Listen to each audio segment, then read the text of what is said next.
Хэрвээ сохор болзоонд хөөрхөн охидоо уулзна гэж бодоод очтол 3 сайхан залуу хүлээж байвал яах вэ? Токио, Асаги, Хаги гээд 3 оюутан сохор болзоонд жирийн танилцах уулзалт болно гэж бодоод очдог. Гэтэл тэднийг Сөө, Фужи, Кохоко гээд 3 маш царайлаг икемэ нухацдаг. Тэд гайхан андуурсан болов уу гэж бодсон ч нөгөө 3 нь яг л бүх зүйл хэвээ мэд дулаахнаар хогтно. Тэр мөчөөс эхлээд юу болоод байгааг нь ойлгохдоо болно. Токио тайван байхыг хичээгч Сөөгийн зөөлөн ханхуугийн сэтгэл татан байдал түүнийг алхан тутамд гайхшуулна. Асаги өөрийн сонирхлоо яг таг мэддэг гэж боддогч Фужигийн тайван ойлгомжгүй зан нь түүнийг бүр эргэлзүүлнэ. Харин Хаги юу?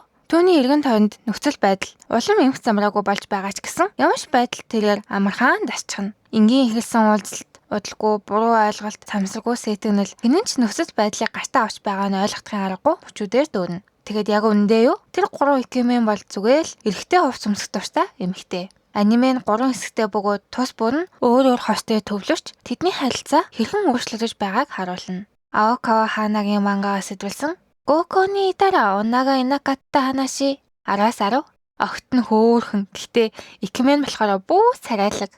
Өдөр бүр нэг аним.